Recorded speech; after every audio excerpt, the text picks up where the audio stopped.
समय बहुत कम है, इसलिए डायरेक्ट मुद्दे पे आता हूँ। जो भी बात बताना है शुरू से लेकर आखिरी तक माननीय अर्जुन लोधी जी ने काफी अच्छे से आप लोगों को समझा दिया। अब हमारे जितने भी वक्तागण थे काफी अच्छी अच्छी बातें, काफी सवाल और प्रश्न आप लोगों के सामने रखे, लेकिन उसका निचोड़ क्या है? आखिर हम जयंतियां मनाते रहेंगे या ऐसे बातें करते रहेंगे? क्या यही हमारा उद्देश्य है? नहीं साथियों, ये हमारा उद्देश्य नहीं होना चाहिए।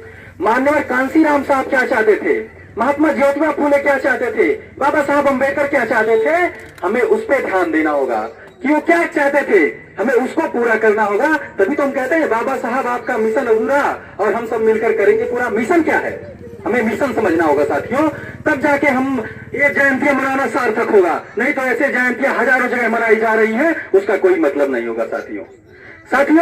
हमारे महापुरुषों ने अपने महापुरुषों से जो है एक एक सीख लिए और उस सीख से हमें जो है कुछ प्रेरणा दिए। जैसे कि बाबा साहब ने सीख कहां से लिए? शिक्षित होने का सीख उन्होंने महात्मा ज्योतिबा फूले और माता सावित्रीबाई फूले से लिए। और एक संगठित होने का सीख कहां से लिए? संगठित होने का सीख लिए भीमा कोरेगांव की उस लड़ाई से, जो आपके 1 जनवरी 1818 को लड़ी गई और मात्र 500 महारों ने 28,000 पेशवाओं को उनको जो है धूल चटा के रख दिया। उससे उन्होंने शिक्षा ली और बताया कि आप संगठित होइए। तो बाबा साहब ने आपको कहा शिक्षित बनिए, संगठित होइए। इस चीज को माननीय कांसीराम साहब ने काफी मेहनत की। उन्होंने DS4 की स्थापना की, वामसेव की स्थापना किए और उसके माध्यम से आपको और हमको संगठित किए और शिक्षित किए। और जब संगठित और शिक्षित हम हो गए तो अपने उद्देश्यों को पाने के लिए संघर्ष करने का राह अपनाया। और इस लोकतांत्रिक देश में संघर्ष किससे करना है? किसी जाति को तलवार से मारने की बात नहीं उन्होंने किया, इस देश पे राज करने के लिए संघर्ष किया। और जब मानवर साहब ने उस संघर्ष को लड़ा और उस संघर्ष में अपनी मंजिल पाई तो इस प्रदेश में 4 बार आपके मानवर साहब की पार्टी ने राज्य किया।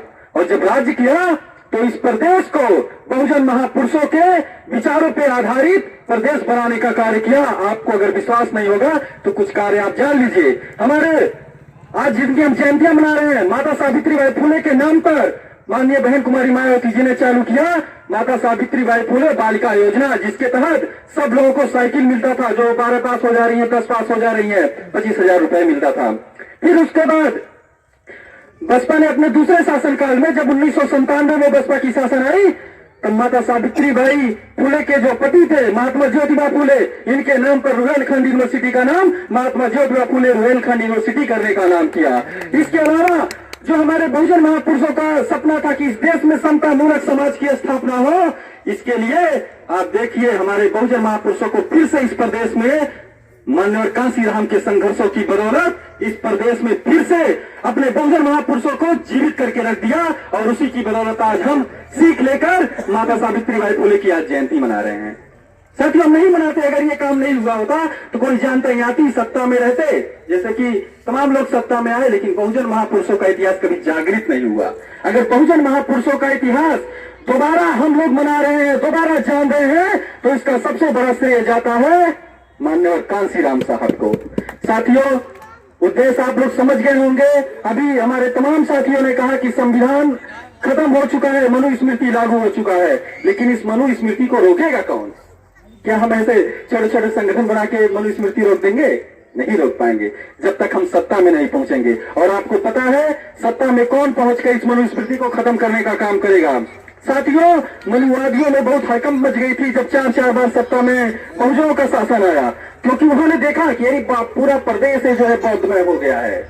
तो इसको तोड़ने के लिए इन्होंने जातीय संगठन बनाया, जाति के नाम पर राजनीतिक पार्टियां बनाई और जाति के नाम पर जगह जगह संगठन बनाए। कहीं चमार महासंघ, कहीं पासी महासंघ, और दुनिया भर का पता नहीं किन किन जातियों का संगठन बनाया गया। और उसी संगठनों की बदौलत जब चुनाव आता है तो हमारे दलित समाज के ही लोग, अरे भैया भले भाजपा से टिकट लेके आए हैं लेकिन वो पासी हो तो हम पसिए कोट दे, भले सपा से टिकट लेके आए हैं लेकिन वो कन्नौजिया हो, धोबी हो तो हम धोबिये को वोट दे। इसी वजह से जो है हमारा मिशन जो बाबा साहब का है फिर से पीछे चला जा रहा है। साथियों, हमें जाति नहीं देखना है, हमें विचारधारा देखना है। जो विचारधारा बहुजन महापुरुषों को लेके चलेगा उसको हमें वोट करना है, ताकि हमारा जो उद्देश्य है इस देश में फिर से बौद्धमय देश बनाने का जो हमारा सपना है कि इस देश को बौद्धमय भारत बनाया जाए वो पूरा हो सके। साथियों, समय बहुत कम है, इसलिए अब थोड़ा कहने पर ज्यादा समझने की कोशिश करिए। इसी के साथ मैं अपनी बारी को समाप्त करने से पहले मैं कुछ कहूंगा। मैं लड़ूंगा ये लड़ाई मेरे भीम देखना, मैं लड़ूंगा ये लड़ाई मेरे भीम देखना, भारत की बदलेगी तस्वीर देखना, मैं अपनी लहू से भरूंगा रंग कुछ इस आकार में कि बहुजनों की बदलेगी तकदीर देखना।